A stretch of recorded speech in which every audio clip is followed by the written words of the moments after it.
Okay, so this is an image of your brain. The prefrontal cortex is the part of your brain that actually makes your decisions and similar stuff, so and computing things and important decisions and so on. And this part is the amygdala, the pink circles right there. And the amygdala is designed to keep you safe in all situations. So it's what actually starts the fight or flight response. And oh, sorry. It's what actually starts the flight or flight response so that it can keep you safe from the bear that might be hunting you about 10,000 years ago. And this is the hippocampus, the green part. And the hippocampus stores memories of previous events, and good memories, bad memories, equally alike are stored there. Did you guys go for it? Okay, so we're Team NuYu. We're a group of 18 eighth graders, and we're participating in a 2-year project that aims to reduce student stress and now the educational community stress using mindfulness. Last year, we focused mainly on healthy coping strategies in general, but because we found that mindfulness was a coping strategy that really was effective, we started focusing mainly on mindfulness this year, and that's what we're going to start teaching you today. Okay, so to start it off, we're going to be reading a book called What Does It Mean to Be Present?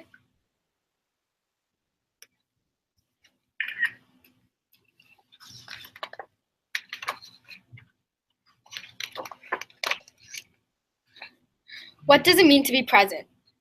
Does it mean showing up to class? No. Does it mean sharing something at show and tell? No. Does it mean wrapping yourself up? No. Be present, listening carefully when other people are speaking. Noticing when someone needs help and taking the time to give them the help they need. Focusing on what's happening now instead of thinking about what's next.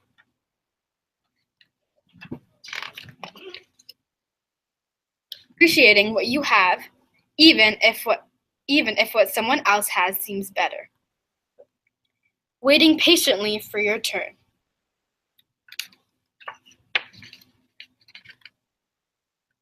Treating each new experience as an opportunity, and understanding that making mistakes is how we learn and grow.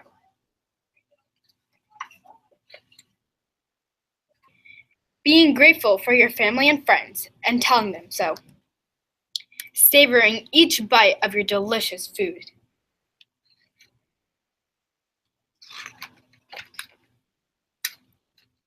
Cuddling with your puppy and enjoying how soft and wriggly he feels. Relishing the warmth of the sun and the sound of the rain. Feeling the sand between your toes, watching the rolling waves, smelling the briny seaweed. Listening to the cawing seagulls and tasting the ocean's salty spray.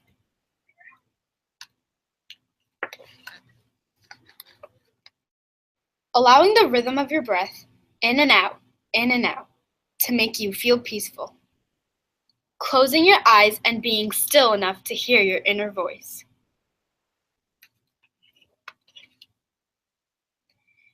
Being present means living in the moment. It means realizing that yesterday is history, tomorrow is a mystery, and today is a gift. That's why we call it the present. So tell your friends what it means to be present, and spread the word. When we're all present, life can be much richer, fuller, and happier. The end.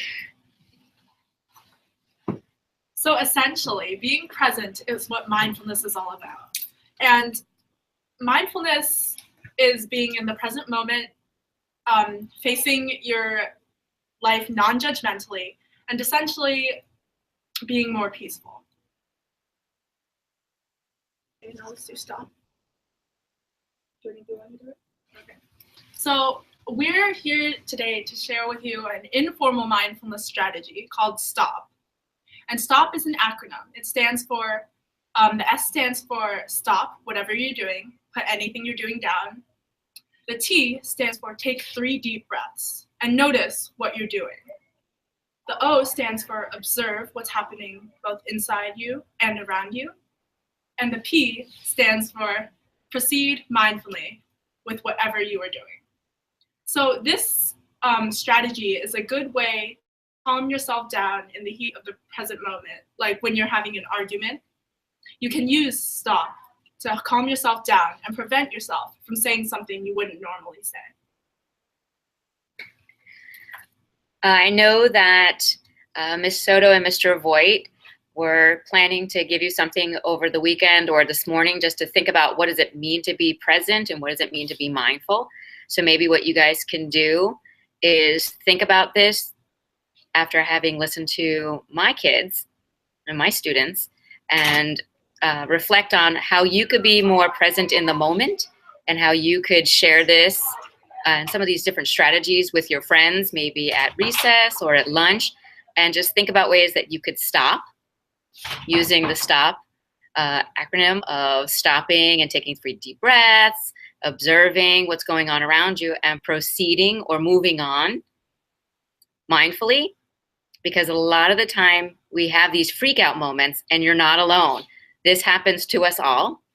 We're all human beings and we all have those freak out moments. And my 8th graders are here to tell you, you are not alone. We all experience this. And there are some strategies that you can put into place now that will help you as you become more involved in the world.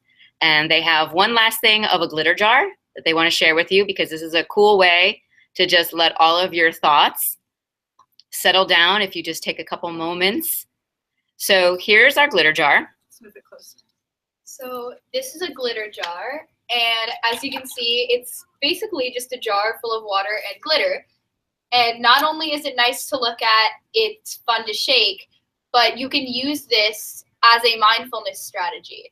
It gives you an opportunity to kind of calm down in a way. So the way it works is whenever you're feeling really stressed or just really overwhelmed, that's a good word, overwhelmed over something, you can take the glitter jar and you can shake it or turn it upside down. So all that floating glitter that's floating around in the water, that represents your thoughts and how they're mixed up and jumbled all over the place. And you can watch as the glitter falls and let that represent your thoughts calming down and your thoughts falling as you become mindful of all of these thoughts that have settled in your mind, and you can proceed onto what you were doing. And it helps you to feel more organized, more calm, and overall mindful, I guess. Yeah. Peaceful. And, you know, it's just fun to shake. So lots of different purposes for it. Do you guys have any questions?